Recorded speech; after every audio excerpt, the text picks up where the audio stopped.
Hitler na haiki. Aihak na German gi Chancellor oiramba si onthok pani. Aina SA natraga SS nahama oiramba thoktuna Jew singbo haktheng nana kutumna thinjaba phanglam labadi nungairam gadabani. Makoidi khwaidagi hanthaba jibani. Makoidagi hena tonba leitrabani.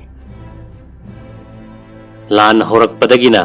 sok lising amaga chamapan nifunithoigi kalen sangdringai manungda Rus Britain gi lebaksing amasung Poland da yamdrabada Jew lak ani di hatki lak ta faraga pulap kor kharaga hoijinduna thami Jew singbo hatpada Hitler gi mateng pangbana maruoina Eichmann Streicher Goebbels amasung Himmler na singbani sok lising amaga chamapan kuntra humdoi January kuntra da Hitler gi makutta sakti paikibadagi phibam masi hokibani Jew singbo karigumba singthaba yaba pham amatta paihan khidre lising hoiduna pan khaduna thame makhoi gi mal godam lut tawre sok lising amaga chamapan kuntrani pangi November amasung December da Jew lising nifu Poland da thadoki Germany da laiba Jew singi mayum makai amadi laisang sing thudeki Jew singi insurance ta tungsin jabasen makai loina bak matki Masidagi hendoktuna Jew singbo hotel cinema hall theater museum amasung miyamgi iruja phamna chingbada changhan khidre court dandi piraba sing adu si khibana ayambane hanu hanthi angang nupi akhak palaitana karkhana singda thabak suhanki ningtham thada Jew singbo piron matik chana serhandana amasung khongupna singba ufandana ayingma matamda un kothok halame Kongup leinanaba amasung piron leinanaba ration card piramde makoigi radio amasung telephone sing adu namduna laurami sok lising amaga chamapan kuntra humdoida Germany da Jew lak taruk lom lerambadagi sok lising amaga chamapan nifuni thoida Jew lak amatamak mangaire yariba makai Germany da Jew leitanaba Hitler na hotnarakle Hondok palwaidringaida Germany da laihoba Jew sing adu napu machugi David Thawan misak amamam sigadabani haina hukum phanglami maduda Jude haiba wahi thai adugi matungda Thawa misak sing asi Jew khudingmaki thongjinda thetpagi hukum su tarami Jew singbu tanthok lamdaida magi araiba man chang pumnamak Nazi angamba singda report pikhat kadabani madudagi Jew amagi masada pakpa phiron natana ataidi loina lokhat kheba tarami khanghodana hukum ama tauraga mayumdagi Jew lising ani hondoklaga sahargi mataida pulap namsilami hang mayum sing adu sarkarna sizinanaba natraga angouba German singda leihannaba silami aroibada Jew sing adu namduna aihak deski yeknabani haiduna soi tawhalaga German gi mapanda thadoi makhoi gi passport aduda roek wanderer haibadi mayumda halakpa haina tharami Jew sing asi mi khanghandanaba haiduna numidangda hondoklami nongyai matamda Germany gi Gestapo officer ani ahum laklaga thongda kok thillaga Jew singbo puthoi khaw macha amada chanabadagi hena pot puhande police gari da holaga ngai hak panpham kemta pulap lehalami chinbana phampham phawba leramde mafam maduda mafi maron hongdok halaga mapot masai sek torami mathangi numitadi makhoi police ki gari da holaga nongpok thangba Europe ta khongsan gani tawriba thabak adu mi atai udanaba kanna ngak sheli masina takpadi Hitler gi thawong asi yaningdaba kaya amasu leram batai Poland gi nongpok thangba sarukta Jew singbo khunda hange haibasi Hitler gi wakhanne karigumba gari da tonglabasu angouba German amana leplabade Jew amatta phamba yade kanagumba Jew amata public telephone sizinaba yahlamde phibam masida Jew lising ani mathanta sijakirame matam masida Berlin gi Jew singna hapta amamamda matomta sijage haiduna tawramba mi kunmanga dagi kuntra phabu yauki thenglaba hingda police singna thong thillarabada charage hek siba yanaba Jew sing ayambana masada hu purami German angouba singa Jew singa charau morau na baya halamde hana launaramba singsu khaidokna halami Latvia da Jew lising yangkai taruk German singna hatki Lithuania da Poland dagi purakpa Jew lising kuntra hatki taon kaya amasung khulak kaya dagi Jew nupi angang ahal laman pumba lamhangdo hodok masa na kom tauhallaga kaptuna hatlaga pumjallame taon amata dagi Jew lising nipan dagi hena mawong asum tauna halame Ukraine da Jew lising mari kaptuna halame lona numidang gumbadasu Jew singbu kaptuna halame marak asida Amerikana Hawaiian itattagi Japan gi mayummaktada landaraknaba kanna hotnarami Australia romdagina Solomon, Rabol, New Britain, New Ireland, New Guinea amasung Moratai itatlomda sangsilami Japan singna makoigi maraibak kasi manung amasung mapanda ani thokna ngaklami mapan thangba line aduna awang Curel itattagi Marcus Wake Gilbert itat kinongpok lomda sum lakpana makharomda Alice amasung Santa Cruz ki marakta laklaga nongsup lomda Australia gi awang oina sum chatkiduna Timor amasung Java gi hek makhada laklaga Brahma yawi manung thangba line aduna Japan gi konung Tokyo gi kharomda Bonin Marianas Saipan Morotai Amboina amasung Timor itat yawi Sok lising amaga chamapan nifunithoigi November hogalakpada Stalingrad manakta German lanmi lak ahum paiduna leirame mafam asi yamna kallaba lanfam oiki Sok lising amaga chamapan nifunithoi dagi soknarakpana German sing asi yamna choktharami atai mi singnadi hainadaba Ruski minadi hainajaba ningtham thana German gi achouba yeknaba oirami German singna Ruski lanmi singbo lan thingnaningi Toigumasung Rus ki lanmi singna yariba makai leithoi pak saw khraba rusta amana kochat chali amana koin ni nei amagidi yumni amagina chamam naraba mirai bakni asumna koipu puduna German lanmi singbu soktha halami German singna sizinaba yaba pot amata thanamde mai thadoktuna chatki masini Rus ki lalong German singi lalong yari makai khangdokle lan sokna bahinare Volga amasung Arlas wang magi karkhana sing adu chapchana pothok panglakle aduga hauzik German singbo Stalingrad ta maithi ba piraga mayum lomda tan khrage haina Rus ki lanmi singna lepki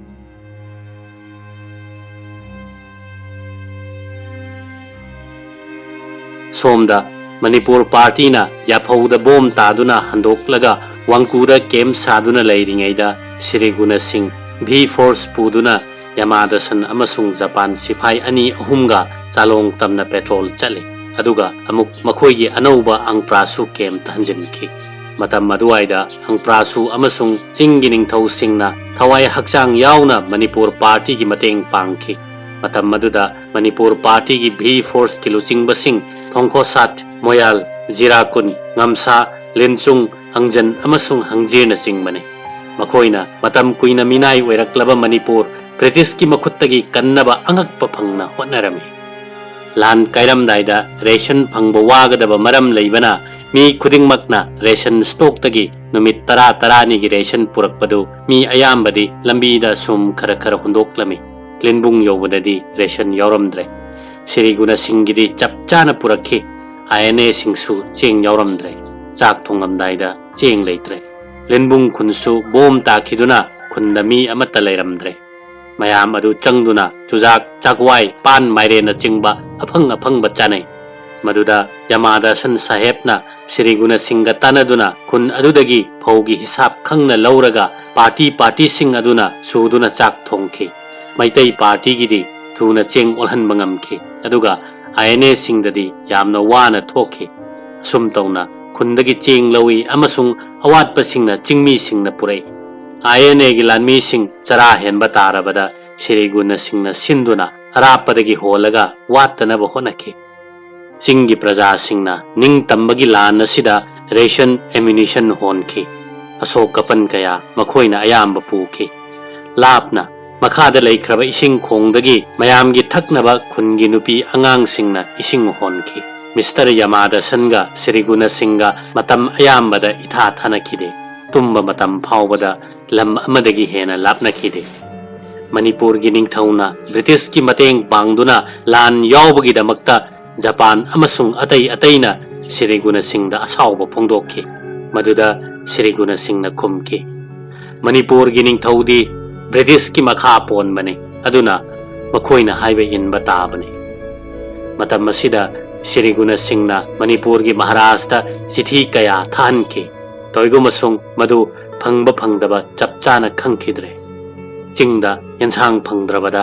Shri ꯒꯨꯅ ꯁꯤꯡꯅ ꯂꯐꯨ ꯆꯥꯕ ꯍꯧꯈꯤꯕꯗꯒꯤ ꯃꯃꯩꯗꯗꯤ ꯂꯣꯏꯅꯃꯛ ꯂꯐꯨ ꯆꯥꯔꯛꯈꯤ꯫ ꯑꯀꯣꯟꯕꯗꯗꯤ ꯂꯐꯨꯒꯤ ꯃꯔꯨ ꯐꯥꯎꯕ ꯆꯥꯅꯈꯤ꯫ ꯖꯄꯥꯟꯁꯤꯡꯒꯤ ꯌꯦꯟꯁꯥꯡ ꯈꯨꯗꯤꯡꯗ ꯃꯤꯁꯥ ꯀꯧꯕ ꯉꯥꯡꯂꯤꯕ ꯃꯀꯨꯞ ꯑꯃ ꯊꯣꯡꯕꯗ ꯊꯥꯛꯂꯝꯃꯤ꯫ ꯊꯨꯝꯁꯨ ꯊꯥꯛꯂꯒ ꯆꯤꯅꯤꯁꯨ ꯊꯥꯛꯂꯝꯃꯤ꯫ ꯖꯄꯥꯟꯁꯤꯡꯅ ꯅꯨꯃꯤꯠ ꯈꯨꯗꯤꯡꯒꯤ ꯁ꯭ꯔꯤ ꯒꯨꯅ ꯁꯤꯡꯒꯤ ꯑꯊꯣꯡꯕ ꯌꯦꯟꯁꯥꯡ ꯍꯥꯎꯏ ꯍꯥꯏꯗꯨꯅ ꯅꯤꯔꯝꯃꯤ꯫ ꯇꯧꯏꯒꯨꯝꯕꯁꯨꯡ ꯃꯩꯇꯩꯒꯤ ꯌꯦꯟꯁꯥꯡꯗꯤ ꯃꯣꯔꯣꯛ ꯁꯥꯕꯅꯤꯅ ꯖꯄꯥꯟꯁꯤꯡ ꯑꯗꯨ ꯃꯄꯤ ꯆꯗꯨꯝ ꯇꯥꯔꯝꯃꯤ꯫ ꯑꯗꯨꯕꯨ ꯆꯥꯕꯗꯤ ꯇꯣꯛꯇꯦ꯫ ꯌꯦꯛꯅꯕꯒꯤ ꯄ꯭ꯂꯦꯟꯅ ꯉꯥꯏꯍꯥꯛ ꯂꯩꯇꯅ ꯊꯛꯇ ꯂꯩꯗꯨꯅ ꯄꯥꯏꯔꯝꯃꯤ꯫ ꯆꯥꯛ ꯊꯣꯡꯕꯗ ꯑꯗꯨꯒ ꯃꯔꯝ ꯑꯇꯩꯒꯤꯗꯃꯛꯇ ꯃꯩ ꯍꯧꯒꯠꯄ ꯇꯥꯔꯕꯁꯨ ꯃꯩꯈꯨ ꯈꯨꯗꯅꯕ ꯀꯟꯅ ꯍꯣꯠꯅꯔꯝꯃꯤ꯫ ꯀꯔꯤꯒꯨꯝꯕ ꯃꯩꯈꯨ ꯀꯥꯗꯨꯅ ꯌꯦꯛꯅꯕꯒꯤ ꯄ꯭ꯂꯦꯟꯅ ꯎꯈ꯭ꯔꯕꯗꯤ ꯃꯐꯝ ꯑꯗꯨꯗ ꯕꯣꯝ ꯍꯦꯛ ꯊꯥꯗꯔꯦ꯫ ꯖꯄꯥꯟꯁꯤꯡꯅ ꯑꯔꯥꯞꯄ ꯂꯣꯛꯇ ꯃꯩ ꯍꯧꯗꯨꯅ ꯃꯩꯈꯨ ꯀꯥꯍꯜꯂꯒ ꯃꯅꯥꯛꯇ ꯎꯁꯥ ꯑꯀꯪꯕ ꯈꯔ ꯌꯨꯡꯁꯜꯂꯒ ꯐꯤ ꯁꯦꯒꯥꯏꯕ ꯁꯦꯠꯆꯤꯟꯕꯤꯗꯨꯅ ꯕ꯭ꯔꯤꯇꯤꯁꯁꯤꯡꯕꯨ ꯅꯝꯊꯥꯛ ꯇꯧꯔꯝꯃꯤ꯫ ꯃꯐꯝ ꯑꯗꯨꯗ ꯌꯦꯛꯅꯕꯅ ꯕꯣꯝ ꯄꯪꯊꯥꯗ ꯊꯥꯗꯔꯦ ꯑꯃꯁꯨꯡ ꯃꯦꯁꯤꯟ ꯒꯟ ꯀꯥꯞꯁꯜꯂꯦ꯫ ꯑꯌꯨꯛ ꯑꯉꯟꯕ ꯑꯃꯁꯨꯡ ꯅꯨꯃꯤꯗꯥꯡꯋꯥꯏ ꯑꯅꯤ ꯑꯁꯤ ꯑꯦꯔꯣꯄ꯭ꯂꯦꯟ ꯂꯥꯛꯇꯦ꯫ ꯃꯔꯝ ꯑꯗꯨꯅ ꯃꯇꯝ ꯑꯅꯤ ꯑꯁꯤꯗ ꯆꯥꯛ ꯆꯥꯅꯕ ꯀꯟꯅ ꯍꯣꯠꯅꯩ꯫ ꯅꯣꯡꯃ ꯃꯤꯅꯧ ꯈꯨꯟꯒꯤ ꯅꯤꯡꯊꯧꯅ ꯃꯅꯤꯄꯨꯔ ꯄꯥꯔꯇꯤꯒꯤ ꯁ꯭ꯄꯥꯏ 4-5 ꯐꯥꯔꯒ ꯌꯦꯛꯅꯕꯗ ꯄꯤꯈꯤꯕꯗꯒꯤ ꯁꯔꯀꯝ ꯆꯤꯡꯁꯥꯡ ꯌꯧꯕꯗ ꯖꯄꯥꯟꯁꯤꯡꯅ ꯃꯍꯥꯛꯄꯨ ꯊꯥꯡꯅ ꯀꯛꯀꯦ ꯇꯧꯔꯕꯗ ꯁ꯭ꯔꯤ ꯒꯨꯅ ꯁꯤꯡꯅ ꯃꯍꯥꯛꯀꯤ ꯃꯔꯥꯜ ꯂꯩꯇꯦ, ꯕ꯭ꯔꯤꯇꯤꯁꯄꯨ ꯀꯤꯗꯨꯅ ꯇꯧꯈꯤꯕꯅꯤ꯫ ꯍꯧꯖꯤꯛ ꯑꯩꯈꯣꯏ ꯂꯥꯛꯂꯕꯅꯤꯅ ꯑꯩꯈꯣꯏꯒꯤ ꯊꯕꯛ ꯇꯧꯍꯜꯂꯒꯅꯤ, ꯑꯩꯈꯣꯏꯒꯤ ꯃꯤ ꯑꯣꯏꯔꯕꯅꯤ ꯍꯥꯏꯕꯗꯒꯤ ꯈꯨꯟꯒꯤ ꯅꯤꯡꯊꯧ ꯑꯗꯨꯒꯤ ꯃꯊ꯭ꯋꯥꯏ ꯀꯟꯈꯤ ꯑꯃꯁꯨꯡ ꯃꯇꯨꯡꯗ ꯃꯅꯤꯄꯨꯔ ꯄꯥꯔꯇꯤꯒꯤ ꯊꯕꯛ ꯀꯟꯅ ꯇꯧꯕ ꯁ꯭ꯄꯥꯏ ꯑꯣꯏꯈꯤ꯫ ꯅꯣꯡꯃ INAꯒꯤ ꯁꯤꯐꯥꯏ ꯑꯃꯅ ꯕꯣꯡꯂꯤ ꯈꯨꯟꯒꯤ ꯑꯣꯛ ꯑꯃ ꯆꯥꯅꯅꯕ ꯍꯥꯠꯀꯦ ꯍꯥꯏꯗꯨꯅ ꯑꯣꯛ ꯑꯗꯨꯒꯤ ꯃꯕꯨꯛꯇ ꯁꯪꯒꯤꯟꯅ ꯊꯤꯟꯕꯗ ꯑꯣꯛ ꯑꯗꯨ ꯁꯪꯒꯤꯟ ꯂꯦꯡꯅ ꯃꯌꯨꯝꯂꯣꯝꯗ ꯆꯦꯟꯈꯤꯔꯝꯃꯤ꯫ ꯑꯣꯛ ꯃꯄꯨ ꯑꯗꯨꯅ ꯈꯨꯗꯛꯇ ꯂꯥꯛꯇꯨꯅ ꯁ꯭ꯔꯤ ꯒꯨꯅ ꯁꯤꯡꯗ ꯋꯥꯀꯠꯂꯦ꯫ ꯑꯗꯨꯗꯒꯤ ꯃꯍꯥꯛꯅ INAꯒꯤ ꯀꯦꯞꯇꯦꯟ ꯁꯥꯍꯦꯕꯇ ꯆꯪꯗꯨꯅ ꯃꯍꯥꯛꯀꯤ ꯁꯤꯐꯥꯏꯁꯤꯡꯒꯤ ꯆꯥꯅ ꯊꯛꯅꯕꯒꯤꯗꯃꯛ ꯑꯩꯅ ꯀꯟꯅ ꯍꯣꯠꯅꯔꯤ, ꯑꯗꯨꯒ ꯅꯈꯣꯏꯅ ꯑꯣꯛꯇ ꯁꯪꯒꯤꯟꯅ ꯊꯤꯟꯗꯨꯅ ꯍꯥꯠꯀꯦ ꯇꯧꯔꯝꯂꯦ꯫ ꯑꯣꯛ ꯃꯕꯨꯛꯇ ꯁꯪꯒꯤꯟꯅ ꯊꯤꯟꯗꯨꯅ ꯂꯩꯔꯤꯕꯁꯤ ꯌꯦꯡꯉꯣ ꯂꯥꯎ꯫ ꯃꯁꯤ ꯍꯥꯏꯗꯨꯅ ꯀꯦꯞꯇꯦꯟ ꯑꯗꯨꯕꯨ ꯃꯈꯨꯠ ꯁꯝꯗꯨꯅ ꯄꯨꯔꯛꯏ꯫ ꯑꯗꯨꯗꯒꯤ ꯀꯦꯞꯇꯦꯟ ꯑꯗꯨꯅ ꯑꯣꯛꯀꯤ ꯐꯤꯕꯝ ꯑꯗꯨ ꯌꯦꯡꯂꯒ ꯆꯠꯈꯤꯗꯨꯅ ꯃꯥꯒꯤ ꯕꯦꯔꯦꯛꯇ ꯂꯩꯔꯤꯕ ꯁꯤꯐꯥꯏ ꯄꯨꯝꯅꯃꯛ ꯀꯧꯊꯣꯛꯇꯨꯅ ꯂꯦꯞꯍꯜꯂꯦ꯫ ꯃꯥꯒꯤ ꯅꯣꯡꯃꯩꯗ ꯁꯪꯒꯤꯟ ꯌꯥꯎꯗꯕ ꯊꯤꯔꯛꯄꯗ ꯑꯣꯛꯇ ꯁꯪꯒꯤꯟꯅ ꯊꯤꯜꯂꯨꯕ ꯁꯤꯐꯥꯏ ꯑꯗꯨꯒꯤꯗꯤ ꯌꯥꯎꯔꯝꯗ꯭ꯔꯦ꯫ ꯃꯗꯨꯗ ꯀꯦꯞꯇꯦꯟ ꯑꯗꯨꯅ ꯃꯥꯅ ꯄꯥꯏꯔꯤꯕ ꯂꯤꯆꯩ ꯑꯀꯣꯟꯕꯗꯨꯅ ꯃꯈꯨꯠ 2 ꯊꯥꯗꯨꯅ 4-5ꯔꯛ ꯀꯟꯕꯤꯔꯦ꯫ ꯃꯗꯨꯗ ꯁ꯭ꯔꯤ ꯒꯨꯅ ꯁꯤꯡꯅ ꯃꯈꯨꯠꯇꯒꯤ ꯆꯩ ꯑꯗꯨ ꯄꯥꯏꯗꯨꯅ ꯈꯥꯝꯃꯤ꯫ ꯑꯗꯨꯗꯒꯤ ꯁꯤꯐꯥꯏ ꯑꯗꯨ ꯃꯃꯥꯏꯗ ꯍꯥꯕꯨꯛ ꯇꯩꯁꯟꯕꯤꯔꯒ INAꯁꯤꯡꯒꯤ ꯕꯦꯔꯦꯛ ꯈꯨꯗꯤꯡꯗ ꯄꯨꯗꯨꯅ ꯈꯣꯡꯒꯣꯏꯅꯔꯝꯃꯤ꯫ ꯊꯧꯗꯣꯛ ꯑꯃꯅ ꯈꯨꯟꯖꯥ ꯈꯔꯅ ꯂꯧꯁꯪꯗ ꯊꯨꯝ ꯕꯣꯔꯥ ꯑꯃ ꯂꯣꯠꯆꯕ ꯃꯥꯡꯈ꯭ꯔꯦ, ꯈꯔ ꯑꯃꯅ ꯍꯤꯗꯥꯛ ꯃꯅꯥ ꯃꯄꯨꯟ 10 ꯃꯥꯡꯈ꯭ꯔꯦ, ꯀꯥꯡꯕꯨ ꯑꯃꯅ ꯁꯦꯜ ꯃꯥꯡꯈ꯭ꯔꯦ ꯍꯥꯏꯗꯨꯅ ꯁ꯭ꯔꯤ ꯒꯨꯅ ꯁꯤꯡꯗ ꯋꯥꯀꯠꯈꯤ꯫ ꯑꯗꯨꯗꯒꯤ INAꯒꯤ ꯀꯦꯞꯇꯦꯟ ꯑꯗꯨꯗ ꯇꯥꯛꯎꯕꯗꯒꯤ ꯃꯕꯥꯅꯤ ꯆꯪꯗꯨꯅ ꯕꯦꯔꯦꯛ ꯈꯨꯗꯤꯡꯗ ꯌꯦꯡꯕꯗ ꯄꯣꯠꯁꯤꯡ ꯑꯗꯨ ꯍꯨꯔꯥꯜꯂꯝꯕ ꯁꯤꯐꯥꯏꯁꯤꯡ ꯑꯗꯨꯅ ꯂꯣꯟꯅ ꯃꯅꯤꯡ ꯊꯣꯡꯂꯣꯝꯗ ꯂꯪꯊꯣꯛꯂꯝꯃꯤ꯫ ꯀꯦꯞꯇꯦꯟ ꯑꯗꯨꯅ ꯄꯦꯇꯣꯟ ꯆꯠꯂꯨꯕ ꯁꯤꯐꯥꯏꯁꯤꯡ ꯊꯤꯒꯠꯂꯒ ꯄꯣꯠ ꯍꯨꯔꯥꯜꯂꯝꯕ ꯑꯗꯨ ꯐꯥꯔꯒ ꯃꯃꯥꯏꯗ ꯍꯥꯃꯨꯛ ꯇꯩꯁꯤꯟꯗꯨꯅ ꯁꯤꯐꯥꯏ ꯃꯌꯥꯝ ꯃꯃꯥꯡꯗ ꯈꯣꯡꯒꯣꯏꯅꯈꯤ꯫ ꯃꯅꯤꯄꯨꯔ ꯄꯥꯔꯇꯤꯒꯤ ꯃꯊꯧꯅꯥ ꯂꯩꯕ V4ꯁꯤꯡ ꯊꯥꯈꯤꯗꯨꯅ ꯃꯔꯨꯑꯣꯏꯅ ꯊꯣꯡꯉꯝ ꯑꯃꯁꯨꯡ ꯃꯅꯥꯎꯅꯨꯄꯥ ꯁꯣꯂꯤꯝꯅ ꯂꯨꯆꯤꯡꯗꯨꯅ ꯆꯪꯕꯗ ꯂꯨꯔꯕ ꯃꯐꯝ ꯀꯌꯥ ꯆꯪꯗꯨꯅ ꯍꯩꯔꯣꯛꯀꯤ ꯃꯅꯥꯛꯇ ꯁꯣꯔꯣꯛꯇ ꯃꯥꯏꯟ ꯕꯣꯝ ꯐꯨꯝꯈꯤ꯫ ꯃꯗꯨꯗ ꯌꯦꯛꯅꯕꯒꯤ ꯒꯥꯔꯤ ꯀꯌꯥ ꯀꯞꯈꯥꯏꯈꯤꯕꯒꯤ ꯄꯥꯎ ꯐꯪꯈꯤ꯫ ꯂꯝꯕꯤꯗ ꯇꯤꯡꯕ ꯇꯦꯂꯤꯐꯣꯟ ꯂꯥꯏꯟ ꯀꯛꯊꯠꯂꯝꯃꯤ꯫ ꯅꯤꯡꯇꯝꯕꯒꯤ ꯂꯥꯟꯐꯝ ꯑꯁꯤꯗ ꯑꯉꯝꯕ ꯃꯇꯦꯡ ꯄꯥꯡꯅꯕꯒꯤꯗꯃꯛ ꯊꯣꯡꯉꯝꯅ ꯌꯦꯛꯅꯕꯒꯤ ꯂꯝꯗ ꯂꯩꯕ ꯆꯪꯅꯤꯡ ꯄꯣꯛꯄꯤ ꯈꯨꯟ ꯊꯥꯗꯣꯛꯂꯝꯂꯒ ꯃꯅꯥꯎꯅꯨꯄꯥ ꯁꯣꯂꯤꯝ ꯑꯃꯁꯨꯡ ꯃꯃꯥ ꯍꯅꯨꯕꯤ ꯄꯨꯗꯨꯅ ꯆꯃꯣꯟꯗ ꯃꯅꯤꯄꯨꯔ ꯄꯥꯔꯇꯤꯅ ꯀꯦꯝ ꯁꯥꯔꯤꯉꯩꯗ ꯆꯪꯂꯛꯄꯅꯤ꯫ ꯃꯍꯥꯛꯅ ꯃꯊꯧꯅꯥ ꯐꯕꯒꯤ ꯊꯕꯛ ꯀꯌꯥ ꯇꯧꯈꯤ꯫ ꯁ꯭ꯔꯤ ꯊꯣꯡꯉꯝꯅ ꯌꯦꯛꯅꯕꯒꯤ ꯂꯝꯗ ꯂꯩꯕ ꯅꯤꯡꯊꯧꯁꯤꯡ ꯀꯧꯔꯗꯨꯅ ꯐꯧ ꯑꯃꯁꯨꯡ ꯆꯦꯡꯅ ꯆꯤꯡꯕ ꯄꯨꯔꯛꯍꯜꯂꯒ ꯆꯤꯟꯖꯥꯛ ꯋꯥꯠꯂꯕ INAꯁꯤꯡꯗ ꯄꯤꯗꯨꯅ ꯑꯆꯧꯕ ꯃꯇꯦꯡ ꯑꯣꯏꯈꯤ꯫ ꯊꯧꯅꯥ ꯐꯕ ꯑꯃꯁꯨꯡ ꯊꯕꯛꯇ ꯊꯋꯥꯏ ꯌꯥꯎꯕꯒꯤꯗꯃꯛ ꯃꯍꯥꯛꯄꯨ ꯂꯥꯟ ꯂꯣꯏꯔꯒ ꯆꯤꯡꯁꯥꯡꯒꯤ ꯃꯀꯣꯛ ꯑꯃ ꯍꯥꯞꯄꯤꯒꯅꯤ ꯍꯥꯏꯔꯝꯃꯤ꯫ ꯕꯣꯡꯂꯤ ꯃꯥꯏꯀꯩꯗ ꯂꯩꯔꯤꯉꯩꯗ ꯊꯣꯡꯈꯣꯁꯥꯠ ꯀꯦꯞꯇꯦꯟꯅ ꯁꯨꯇꯤ ꯆꯠꯈꯤꯕ ꯀꯥꯟꯗ ꯆꯨꯈꯣ ꯍꯦꯟꯅ ꯃꯀꯣꯛ ꯑꯣꯏꯗꯨꯅ ꯊꯕꯛ ꯀꯟꯅ ꯇꯧꯈꯤ꯫ ꯕ꯭ꯔꯤꯇꯤꯁꯀꯤ ꯁꯦꯛꯁꯟ ꯀꯃꯥꯟꯗꯔ ꯑꯣꯏꯔꯝꯕ ꯊꯥꯗꯣꯛꯇꯨꯅ ꯂꯝꯌꯥꯡꯒꯤ ꯄꯥꯂꯦꯠꯅ ꯃꯅꯤꯄꯨꯔ ꯄꯥꯔꯇꯤꯗ ꯆꯪꯂꯛꯄꯗꯒꯤ ꯃꯥꯕꯨꯁꯨ ꯒ꯭ꯔꯨꯞ ꯀꯃꯥꯟꯗꯔ ꯑꯣꯏꯍꯟꯈꯤ ꯑꯃꯁꯨꯡ ꯑꯀꯟꯕ ꯊꯕꯛ ꯄꯨꯈꯤ꯫ Assam Rifles ki Havildar oirambadagi Dem Khupkamna Maikei asomda changki amasung group commander hapki Nambasi Tangkun Kundagi Niva Tangkun B Force oina changki Kausat Kungi Kulkulet Yaknaba B Force ki section commander oirambadagi somda changlaki amasung mabu section commander hapki Mahakna Komda lotuna thamamba British ki ration Paucheng Ghina chingba loinabak Manipur party da kathokki Koibu Maring Kungi Angsun Asomda Changlaktuna section commander oina Thabak Thawai Yauna Ningthina Puki Bongli Kungi Ningthau Masa Net Khumang section commander ama oina Thabak Puki Mahakna Chana Thaknaba Awat Apalei Tanaba Kanna Honaki Pitan Maring Amasung Saibol Maring Kungi Thamreiba Maring Anina section commander oina Chithi Amasung Pau Puthok Pusingi Thabak Puki Mangsagi Ravisa Turen Chaukalaktuna Lambi Chathok Chasin Yaraktrabada Maikei Asomda Lan Ngakpa Japan Amasung INA Singadu Ration Phangdaduna Yamna Waki Matang asida Siriguna Singna B Force Taduna Kun Kudingi Paucheng Puhalaktuna Mayamgi Awaba Ngaki Satong Kungi Ningthau Molang Kungi Ningthau Amasung Kausang Kungi Ningthau Asina Singbana Japan Amasung INA bu Mateng Pangki Japan Singna Siriguna Singbo Hanna Thagalami Mr. Singh Nangumba Anidang Surabadi Kaya da Nungaigadaba Nahakpu Manipur da Thazin Bangam Lavadi Nahakna Thabak Kaya Taugani Haiba Ekoina Kangi Adubu Nangna Manipur da Satkrabasu Somda Nangumba Ama Dum Changani Manipur dagi Maitai Pangnanaba Karamba Upai Tausige Nakoi Deski Mahima Singh Haiba Amadi Marebak Ningba Singna Ning Tamna Panaba Honadaba Karigino Makoi Adu Tolop Karacharaga Makoigi Imung Manungi Wakandagi Henduna Lekai Amasung Deski Wakan Amatta Yauramloi Maduda Siriguna Singna Kumki Manipurna Bharat ki Nongpok Thong Oibana Maitaigi Makok Oiba Mi Makai Phajinduna Leiramgani Karisu Leitraba Aihaktasu Iraibak Nungsiba Amasung Izati Bunungsibadagi Ning Tambagi Landa Thawai Pamudana Yauriba Sini Manipurda Aikhoidagi Henba Yamna Leiribani Aikhoi Sidi Manipurda di Masing Thaba Yabanate Bonglida INA Singi Ration Matik Chana Panglaktrabada Manipur Party gi B Force Amasung Spy Thaduna Singsang Kudingi Ningthau Singbu Kaururaga Makoi gi Kundagi Yaknabagi Lamda Leirabasu Cheng Pau Purak Hanbada Nupi Nupa Amasung Angang Khakide Manipur gi Singi Praja Kaya di Japan Amasung INA gi Pothang Pubadagi Halaktabasu Yauki Nongmagi Ration Wattanaba Hotnabada Singmi Praja Singna Yaknabagi Lamda Leiba Manipur Tampaki Ningel Kaithendagi Pot Pauba Leiruduna Siriguna Singna Linkatpa Bongli Kaithenda Pot Yonhanduna Mayamgi Wattanaba Tauki Nongma Bongli gi Kemtagi Japan gi Hikari Kikan Officer Puba Captain Nagausan Amasung Oirasanna Singba Officer Sifai Kharaga INA gi Officer Amasung INA Sifai Kharaga Manipur Party gi B Force Singh Khara Guna Singhi Ardali Amu Singh Asina Singhba Bongli dagi Nungtak Lomda Punna Petrol Chatminaki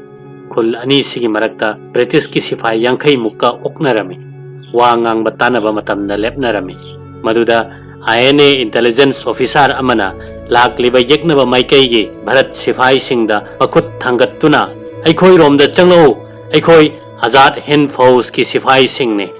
Aikoina Bharat pu Swaraj Pinabagidamak Amasung Himalebakpu Mikha Polhalleba Yeknaba British pu Bharat Tagi Tanthokke Haibagidamak Khulai Paiduna Japan bu Puduna Laklebani Aikoi Nakoi ge Yeknabanate Aikoi Romda Changbirao Nakoi Aikoi Pullaga British pu Thuna Tanthokrase Asi Haiduna Lepna Nganglami Yeknaba Maikei Sipai Singnasu Makoi Romda Changlao Nakoibu Aikoina Karisu Dandi Piroi Matik Chaba Nakoi gi Pam Pigani Haiduna Laurami Matawa Sumna INA Officer Aduna Puksel Sengna Akiba Yaudana Nganglingai Yeknaba Maikei Romdagi Brain Gun Amasung Machine Gun Kapsilake Makoi Romgida Gora Captain Amana Nongmai Kapagi Hukum Tauduna Sillebadu Kudak Kangduna Somdagi Sunongmai Kapki Matawa Sumna Nakan Animak Kanna Kapnaki Bongli da Leiringaida Nongma Sri Guna Singhda mahaka yamna chanaba Japan gi officer Nagao-san captain na yamna chikna wari saki. Japan na Pacific Ocean da maithiduna yaknabana makoi konunglomda khara naksilakpagi maramda map puthoktuna haiki. Mana September tha asi Japan singi aruba thani hairami amasung Sri Guna Singhda mi atopada tamthoktanaba kanna haiki. Philippine gilan phamda America na phibam phagalakle amasung Japan na maithirakle. Leito gilan phamda Japan gi punna jahaz kuntaruk mangki. America gi jahaz taruk lupki. Sok lising amaga chamapan nifu mangagi January haugalakpada America na limon amasung ormong na chingba lauduna Mindanao amasung Sulu samudra singi marakta awang pangna jahaz chanipan yangkhai da tongduna America gi taruk suba army na Manila lomda sangsinki. January mapanda thoina athingba yaudana America gi lanmi lising humpunipan samudra khongbanda thongki. Asumna kanna soknarakpana January thagi manungda Luzon gi plan tafam taruk Engelstown amasung Nasukbu America gi khutta taki. Manila da Japan singna kanna lanteng naki. February tarik 10 gi manungda Manila da kanna bomb thadaki amasung Corregidor gi lanphamda bomb ton lising ohumga chamaga kunipan thadaki. Tarik 13 ta 503 Parachute Regiment na lanban asida thakta gi landaki. Amasung kontra mari chuba infantry na sulanda sinki. Asumna soknarakpana Manila dagi amuk Palawan ithat Mindanao amasung Cebu na singbada America na sangsinki. Matungdadi July tha phawbugi manungda Luzon na singbalawsanduna Philippine asi America gi khutta taki. Mathangda America na Japan da landana ba thorang tawkre. Masigidamak makoina mafam ahum khanki. Forsoma, Okinawa amasung Iwo Jima. American singna Forsoma amasung Okinawa dagi Japan singbu tanthok na bahonaki. Tabakasi mga suba Marine Corps na pangthok patarame amasung masigidamak mga suba fleet na pateng pibataki. Marine Corps asigi lanmi lising humpurom amasung Navy gina lakani lising kunlom sathagadoriba lan asida sizinaki. February 13 ta Iwo Jima da amasung Tokyo da bomb thadaki. Lanpham masida Japan gi mi lising kun mathoi siki.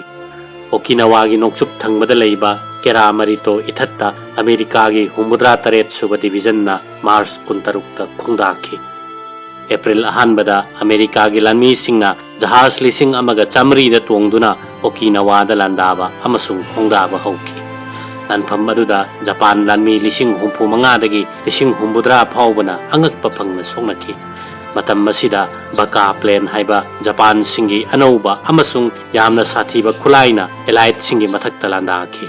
Plane asi pi adubu yangbadi yamna yangi. Mahaki machinda pokhaigadaba pot ton amadagi hena yawi. Mayai oiba bomber amagi makhada yanduna puraklaga kapkhaigadoriba pot adu tamna rocket ki matengna yung tharaktuna plane aduga loinana pilot adusu tasinduna simine. Asumna siba sibu kamikaze mission haina khangnai. Sok lising amaga chamapan nifu marigi October dagi Okinawa gi lan loiba phawbada Japanese singna kamikaze lising aniga chamnga yangkhai kapki maduna elite ki jahaz nifu humdoi manghanki. Masigi khudam ama oina me thagi tarik anida Bunker Hill koba America gi ton lising kun humdoi lumba jahaz ta kamikaze plane ani paisinduna lupanki. Mi chahumga maudrani thoi siki amasung chani humpu mari soki. Kamikaze gi thabak asina yamna khudong thiba thogalakpadagi makhoi gi thagatpham aerodrome singda bom na chingba thadaduna lising anirak landaki. Asum tawna soknarakpa sina Okinawa gi lanpham adu June 13 da loisinki amasung America na mai pakki. German gi sahar singda bom thadaduna praja kaya kaya hatpagumna Japan gi sahar kaya kaya da bom thadaduna praja kaya su hatki. Japan gi desta bom thadabasi Sok lising amaga chamapan nifu mari changlamdai dagi hauki. Sok lising amaga chamapan nifu mangagi Mars mapanda mai gi bom ton lising amaga chatruk humputaret thadaki. Maduda mi lak amaga lising marifu manga siki amasung sokhanki. Tokyo radio da June mapanda lauthokki badugi matungina Sok lising amaga chamapan nifu mangagi Mars mapandagi me kuntrama thoi phawbada Tokyo da yum lak taret ka lising humputaret thugai ki amasung mi lak kuntrama thoi mayum makai leikide. Nagoyada mi lak ahumga lising marfu mayum makai laikide amasung yum lising maudra taruk thugaiki. Lan mamangda Japanese singi nong madami yamana jinjak kilori lising ani charambadu sok lising amaga chamapan nifu mangagi mayai waidadi kilori lising amaga chatruk marifu rom damak chaki maduna maram moiduna makhoi ya sa kaiki. Allied force na sok lising amaga chamapan nifu mangagi July kuntaruk kuntaret amasung August mangada khulai thadok na haiki maram masigi damakta Japan gi sahar singda che chaiki. Mathangi numit sok lising amaga chamapan nifu manga August taruki ayuk pung nipan minute 15 rom tabada America gi plane B-27 na parachute yanduna atom bomb ama Japan gi Hiroshima sahar da thadaki. Kudak aduda plane adu mafam adudagi yang na paithokki ngahak leraga atiyada bomb pokhai bagi maikhu karakki mafam adu angak paphang na saki mai gi nungset setki maisha adu pokhai phamdagi put lising kunipan lap na leiba mi da su phangki put lising 15 phawba da leiba mi chaki amasung put lising ahum gi manung da leiba mi hingkide yum lising maribudra gi manung da yum lising marifuni thoidi pumkin kinthaki mail anigi akoi budagi su hena pumsak chaki matam maduda sahara sida mi lak hum lising kunlom leibagi manungda lising humudra nipan chamaga yankhai siki lising 10 chamapan marifu humdoi mangki asok apan ngamnamak chaurakna lak amaga lising marifu oigani thadakiba bom asi uranium 235 kini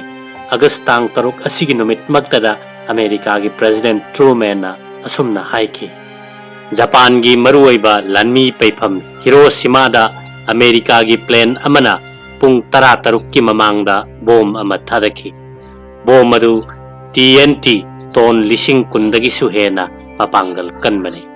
ngasi phawbagi manungda landa sizinarakpa bom gi manungda khwaidagi hena chawraba British ki Grand Slam aduna pokhaibadagi mapangal lising ani dagi su hairiba bom asina henbani masi atom bomb ne universe pu puriba power adu sizinabani numitna magi mapangan phangliba adugumna sakti asi arapa nopok tagi lan horakpa kangbu adugi mayokta sizinare itihasta khwaidigi chawba science ki gambling asida aikoina dollar billion lising ama changhan khre amasung mai pakre America na Japan paikragani haiduna Rusna tarik nipanda Japan gi mathakta landaragani haina lauthokki amasung mathangi numitta Rus ki lanmi singna Manchuria da changki August ki tarik 4 da Nagasaki da atopa bom amamuk thadaki matam maduda saharasi mi lakani gi lising humpurom lei madugi manungda mi lising nifu siki aduga masigumba amasoki thadakiba bom asi plutonium 239 Hiroshima da thadakiba adudagi hena mapangan kanba oirabasu leite manadaba chingsep ta takhibana asok kapan kaya yam khidabani numit asida President Truman na mahaki praja singda lauthokki kulai asi yaknabagi makutta takhidana aikhoi gi khutta tarakpa sigidamakta isorbu thagatchari amasung aikoina mahakpo khurumjari madudi kulai asi mahakna pamba mawongda amasung mahaki thabakki damakta aikoina sijinnabada lamjingbi sanu kayada sengkraba wahino isorgi mingda mi lak kaya kaya hatki hairi posadamda Allied force singna lauthokki warep singadu ningthauren gi phibam kairoidaba leirabadi yarage haina radio da Japan sarkarna August tarik 10 da lauthokki mathangi numita Allied singna sumna paukhum piki kulai thadokpa matamda ningthauren amasung Japan sarkarna leibak ngakpagi sakti di Allied sakti singi senapati makokna pambagi matung ingani tarik 13 da Japan gi ningthauren na warep sing adu yaki amasung kulai lepna ba hukum piki sok lising amaga chamapan nifu mangagi September tarik 2 da treaty sign tongnaki amasung prithibigi ani subalanjau loisanki